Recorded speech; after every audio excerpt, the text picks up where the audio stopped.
മാറഞ്ചേരി ഗ്രാമപഞ്ചായത്തിലെ 1-ാം വാർഡിലെ LDF സ്ഥാനാർത്ഥിയാണ് നമ്മോടൊപ്പം ഉള്ളത്. പ്രസാദ് DYFI രംഗത്തും CPM-ന്റെ ലോക്കൽ കമ്മിറ്റി അംഗം എന്നുള്ള നിലയിലും ഇവിടെ സജീവമായി പ്രവർത്തന രംഗത്തുള്ള ഒരാൾ കൂടിയാണ്. എങ്ങനെയുണ്ട് തെരഞ്ഞെടുപ്പിന്റെ പ്രചരണ പ്രവർത്തനങ്ങൾ എങ്ങനെ പോകുന്നു? നല്ല രീതിയിൽ മുന്നോട്ട് പോകുന്നുണ്ട്. ഞങ്ങളിപ്പോ 2-ാം റൗണ്ട് കഴിഞ്ഞ് 3-ാം റൗണ്ടിലേക്ക് തുടക്കം കുറിച്ചുകൊണ്ടിരിക്കുകയാണ്. ജനങ്ങളുടെ നിന്ന് നല്ല രീതിയിലുള്ള സമീപനമാണ് നമ്മൾ ചെല്ലുമ്പോൾ വീട്ടിൽ നിന്ന് നമുക്ക് കിട്ടുന്നത്.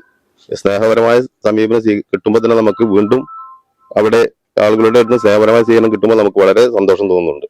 ഇപ്പോൾ ഈ എത്ര ഘട്ടങ്ങളാണ് ഇപ്പോൾ പ്രചരണം പൂർത്തിയായത്? ഇനി അനുബന്ധമായിട്ട് കുടുംബയോഗങ്ങൾ അങ്ങനെയുള്ള 2 ഘട്ടം പൂർത്തിയായി 3-ാം ഘട്ടത്തിലേക്ക് കടന്നുകൊണ്ടിരിക്കുകയാണ്. ഇനി നമുക്ക് കുടുംബയോഗങ്ങൾ, കൺവെൻഷൻ കഴിഞ്ഞ് ഇനി കുടുംബയോഗം മറ്റു പരിപാടികളായി മുന്നോട്ട് പോകുന്നുണ്ട്. നിലവിലെ ഈ വാർഡ് UDF-ന്റെ അല്ലെങ്കിൽ ലീഗിന്റെ വാർഡായിരുന്നല്ലോ. അത് കഴിഞ്ഞ തവണയാണ് ബൽക്കീസ് മെമ്പറിലൂടെ ഇത് തിരിച്ചു പിടിച്ചത്. അത് നിലനിർത്തുക എന്നുള്ള ഒരു ഉദ്ദേശത്തിന്റെ ഭാഗമായി അല്ലെങ്കിൽ അതിന്റെ അങ്ങനെയുള്ള ഒരു കാര്യം കൂടി താങ്കളുടെ സ്ഥാനാർത്ഥിത്വത്തിലുണ്ടല്ലോ. എങ്ങനെയാണ് അതിനെ നോക്കിക്കാണുന്നത്? തീർച്ചയായും നമ്മുടെ ഈ വാർഡിൽ ഒരുപാട് അടിസ്ഥാനപരമായിട്ടുള്ള വികസനം ഉണ്ടായിട്ടുണ്ട്. ഈ വാർഡിൽ ഒരു 35ഓളം വീടുകൾ ഈ വാർഡിൽ നമുക്ക് ലൈഫ് പദ്ധതിയിലൂടെ കിട്ടി. മറ്റേ പത്തായി ലക്ഷം വീട് കോളനി അടക്കം 35ഓളം വീടുകൾ ഈ വാർഡിൽ പാസ്സാക്കാൻ നമുക്ക് കഴിഞ്ഞു.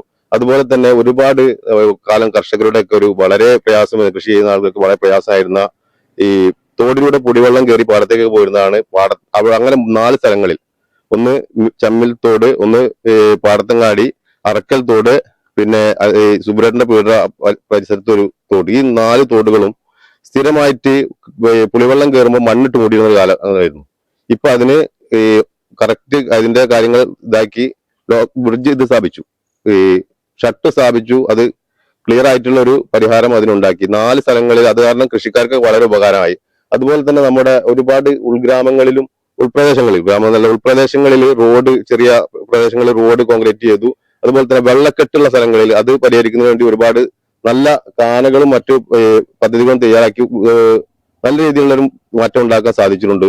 നമുക്ക് അടിസ്ഥാനപരമായിട്ട് നമ്മുടെ പ്രദേശത്ത് ഇപ്പോൾ ഉള്ള ഒരു പ്രധാന കാര്യം, ഞങ്ങളുടെ പുളിക്കക്കടവ് എന്ന് പറയുന്ന സ്ഥലത്ത് ഒരുപാട് കുടുംബങ്ങൾ താമസിക്കുന്നുണ്ട്. ഒരു 10, 600, 500ഓളം കുടുംബങ്ങൾ പോയി ഈ വാർഡിന് ഉള്ളിൽ താമസിക്കുന്നുണ്ട്. ഞങ്ങളുടെ ഏറ്റവും പ്രധാനപ്പെട്ട ആവശ്യം, ഒരുപാട് മാറ്റങ്ങൾ ഇപ്പോൾ വന്നിട്ടുണ്ട്. 35 ലക്ഷത്തിന്റെ ഒരു ടൂറിസം പദ്ധതിക്ക് ഇപ്പോ MLA ഇടപെട്ടിട്ട് ഇപ്പോൾ ഫണ്ട് പാസ്സായിട്ടുണ്ട്. തെരഞ്ഞെടുപ്പ് കഴിഞ്ഞാൽ ഉടനെ ആ ഫണ്ട് പണി തുടങ്ങുന്നതാണ്. പിന്നെ അതിന് മുന്നേ 10 ലക്ഷം കൊണ്ട് അവിടെ സൈഡ് ഭിത്തി നിർമ്മിച്ചു, റോഡ് കോൺക്രീറ്റ് ചെയ്തു. ഇനി നമുക്ക് വേണ്ടത് ഇവിടെ ജനങ്ങളുടെ പ്രധാന ആവശ്യമായിട്ടുള്ള ഒരു പാലാണ്.